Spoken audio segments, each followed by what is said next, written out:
Season 13 has added a new car into the Breakout category. So today we'll be comparing the Ace to the Breakout. So let's start with the nose. Which is better? Well, as you can see, they both stick out from that yellow box a little bit. And so in that respect, they're pretty much identical.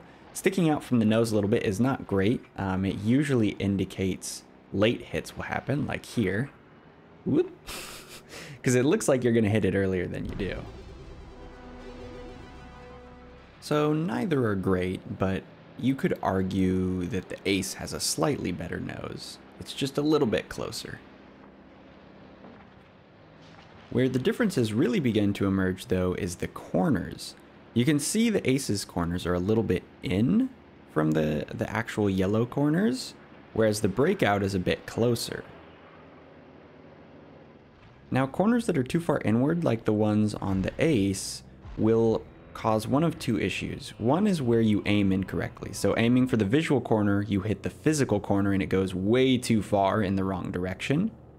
Or you'll overcompensate and you'll guess that the corner is further out than it actually is, causing you to whiff wide like that. So those issues are worse on a pinched nose like the Ace. So the Ace loses in the corner category to the Breakout. So it's 1-to-1, and if you take a look at the top, you'll notice they're pretty much identical in height. But if you pay attention to the yellow sphere, you'll notice that the top of the Breakout is actually more centered above the yellow sphere than the Ace, and that affects flicks. So naturally, you're going to want to put the ball on the center of the top of your car. But if that top is offset, like we saw with the Ace, then it's going to offset your flicks too, which of course is not going to be good because it's not going to line up with your expectations. So because of that, the Ace is going to lose this category. So the sides are a bit more straightforward. The Breakout sides are just closer to the yellow hitbox. There's not much to argue about, except for maybe the fact that because the Ace's sides are a little bit taller, it can actually be easier to judge the hits slightly. But overall, the sides are just farther away, and therefore it's worse. And finally, let's take a look at the rotation point by itself, because the Ace hitbox is actually shifted away from the original Breakout hitbox to make the hitbox fit better. So here you can see the result of the shifted hitbox.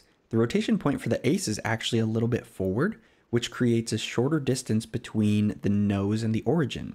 And that creates less power on some hits.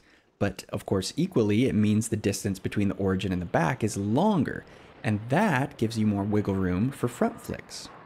So I think you could safely argue either side, but in my opinion, lower power is a far bigger downside. So to me, the Ace loses this category.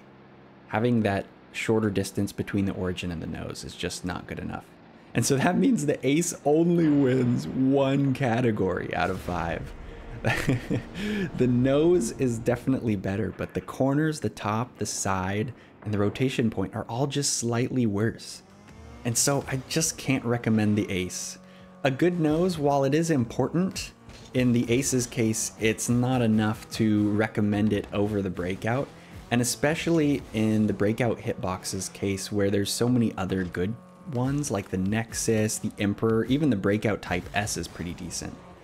And all those other options mean that it's just not worth spending your time on the Ace unless you happen to just really like the look of this car, of course. But there you have it, my review on the new Season 13 car. Let me know what you thought, if it was helpful to you, and let me know if you have a differing opinion. You know, that's totally fine. Slap it down in the comments and you might find other people that share your opinions as well. But that is going to do it from me. Hope you guys enjoyed this video, and I'll catch you in the next one. Later.